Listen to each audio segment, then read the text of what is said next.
बहुत समय पहले की बात है। एक छोटे से गांव में माधवी नाम की लड़की अपनी विधवा माँ के साथ रहती थी। वे गरीब थे लेकिन संतुष्ट। उनके पास एक ही सहारा था, एक सुंदर, समझदार और दूध देने वाली गाय जिसका नाम था कपिला।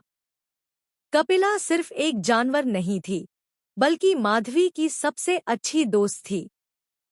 वह उससे बात करती, गले लगाती और हर सुख दुख उसके साथ बांटती थी।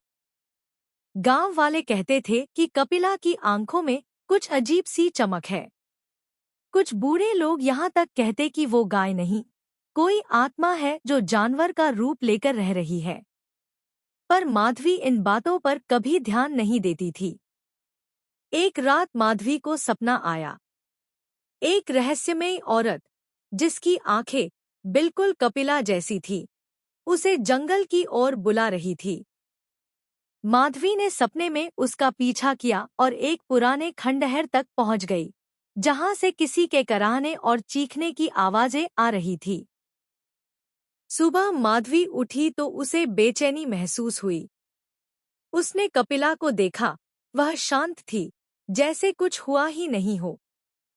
लेकिन अगली रात फिर वही सपना आया। इस बार जैसे ही माधवी जागी, उसने देखा कि कपिला अपने बाड़े में नहीं है। घबराकर वह बाहर निकली और सपना याद करते हुए उसी जंगल की ओर भागी। खंडहर के पास कपिला खड़ी थी। जैसे ही माधवी उसके पास पहुंची, कपिला की आंखें लाल हो गईं और उसके शरीर में अजीब सा बदलाव होने लगा। देखते ही देखते कपिला एक औरत के रूप में बदल गई। लंबे बाल, सफेद साड़ी और आंखों में भयंकर गुस्सा। उसने कहा, मैं कपिला हूँ। 100 साल पहले मुझे एक आदमी से प्यार हो गया था, लेकिन उसने धोखा दिया और मुझे जिंदा जला दिया।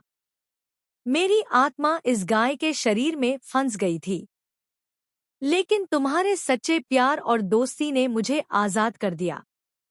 माधवी डर के मारे कांप रही थी, पर कपिला ने कहा, तू डर मत। तूने मुझसे सच्चा प्रेम किया है, मैं तुझे कुछ नहीं करूंगी। लेकिन जिन्होंने मुझे मारा, उनकी संतानों से मुझे बदला लेना है।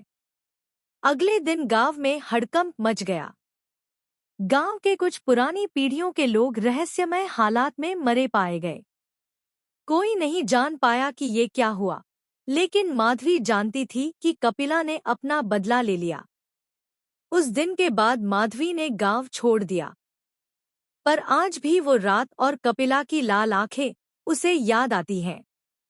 सीख: किसी के सच्चे प्यार को कभी धोखा मत दो।